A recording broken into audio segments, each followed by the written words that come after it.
Hello viewers, আসসালামু আলাইকুম। Stephen লফটে আপনাদেরকে স্বাগতম। তো ভিউয়ার্স, আজকে আমি কথা বলবো আপনাদের কিছু সুবিধার জন্য। আমরা অনেকে যারা কবুতর পালি তাদের অনেক প্রবলেম হয়। এর মধ্যে একটা প্রবলেম হলো যে সঠিকভাবে কোনো বাচ্চা করতে পারি না মশার যন্ত্রণায়। তো মশায় যে কামড় দিলে যে পক্স হয়, এটার আসলে অনেক ওষুধই আছে, তবে সব ক্ষেত্রে অনেক ক্ষেত্রেই মানে খুব ভালো কাজ করে না। পক্স যদি খুব বেশি হয়ে যায় তাহলে কবুতরটা বাঁচানো সম্ভব হয় না। তো বিষয়টা কেমন হয় যদি পক্সই না হয়? পক্সের সমাধান হলো পরে, যদি পক্স না হয় তাহলে বিষয়টা কেমন হয়? আসলে খুব ভালো। আর জিনিসটা প্রত্যেকটা কবুতর পালকের কাছে অনেক ভালো একটা বিষয়। তো এখানে আপনাদেরকে খুব সহজ এবং সস্তা একটা ওয়ে আপনাদেরকে আমি দেখাই দিতেছি, আর প্রমাণ শুদ্ধ আমি দেখাই দিতেছি। তো আপনারা দেখুন ভিডিওটা। তো ভিউয়ার্স, এখানে আমি সবার আগে আপনাদেরকে আমি দেখাই যে এই যে 8 পিস বাচ্চা এখানে আমার আছে, আপনারা দেখেন যে একটা বাচ্চার মুখে শরীরে কোথাও কোনো ধরনের কোনো পক্স নাই, ঠিক আছে। তারপর আরেকটা, এই যে খোপ, এরকম খোপের মধ্যে তো মশার আস্তানা থাকে। তো এখানে আপনাদেরকে আমি একটা, এখানে বাচ্চা একটা আছে, আমি একে বের করে আপনাদেরকে দেখাই। এই যে আমার একটা বাচ্চা খোপের মধ্যে, কি সুন্দর মাশাআল্লাহ। তো কোনো পক্স নাই, পক্সের কোনো প্রবলেম আমার এখানে হয় নাই। তারপর আরো কিছু বাচ্চা দেখাই। তারপরে যে এখানে বাচ্চা আছে দেখতেছেন, কোনো পক্স হয় নাই। তারপর এই যে এখানে আরো এক জোড়া বাচ্চা আছে। তো পক্স থেকে মোটামুটি আমি আলহামদুলিল্লাহ প্রায় 100% মুক্তি পেয়ে গেছি। যে অন্ততপক্ষে যতদিন কবুতর আমার ভিতরে আছে আমার পক্স হবে না। আর এই যে কারণটা, সেটা আমি আপনাদেরকে বলে দেই। আমি এখানে ব্যবহার করছি হলো আপনার, আমরা সকলেই জিনিসটা চিনি। দাঁড়ান আমি একটু, এখানে আমি ব্যবহার করছি আপনার, এই যে দেখুন, এটা হইলো মশা তাড়ানোর ম্যাজিক বল। এই ম্যাজিক বল ব্যবহার করে আমি মশা নিধন করতে সক্ষম হয়েছি।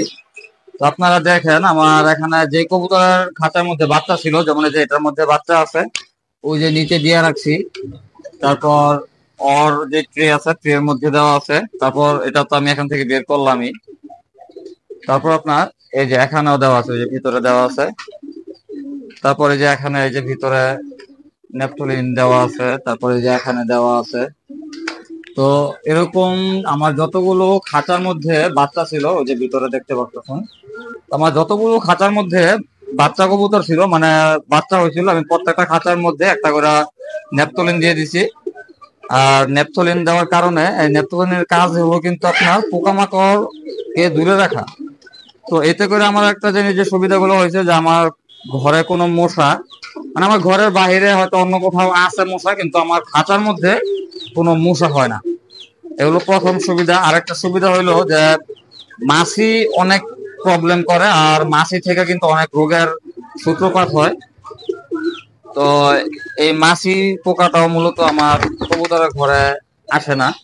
তারপর কবুতরের শরীরের মধ্যে যে এক প্রকারের মাছি থাকে, কবুতরের রক্ত শোষণ করে বাইচা থাকে, এই পোকাটা ওর শরীরে হয় না।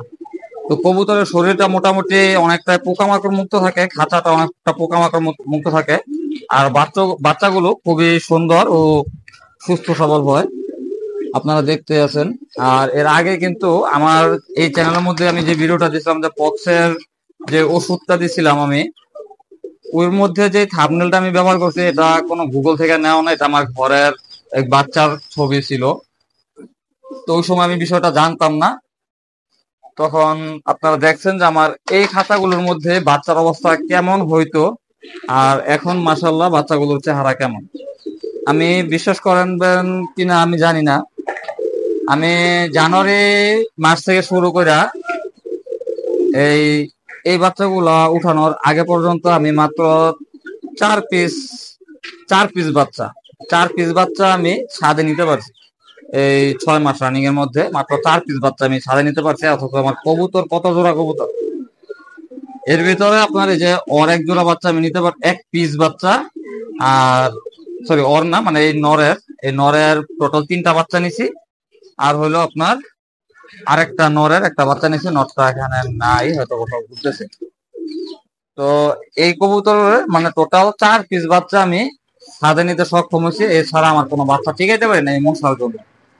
তো এখন মাসাল্লাহ আমি বাচ্চা খুব সুন্দর হয়েছে, আর ইনশাল্লাহ সামনে আর কখনো বাচ্চা এরকম পক্স প্রবলেম আমার ঘরে আর দেখা দিবে না। তো সবাই দোয়া করবেন, যদি ভিডিওটি ভালো লাগে তাহলে অবশ্যই লাইক ও শেয়ার করবেন। যদি কোনো কিছু জানার থাকে বা কোনো বিষয় বুঝতে না পারেন তাহলে অবশ্যই কমেন্ট করে জানাবেন, আমি আপনাদের প্রশ্নের উত্তর দেওয়ার চেষ্টা করব। আর যারা চ্যানেলে নতুন আছেন তারা অবশ্যই চ্যানেলটি সাবস্ক্রাইব করে যাবেন, যেন পরবর্তীতে আরো নতুন নতুন ভিডিও, বিভিন্ন ইনফরমেশন আপনার কাছে খুব সহজে পৌঁছে যায়। তো ভালো থাকবেন সবাই, আসসালামু আলাইকুম।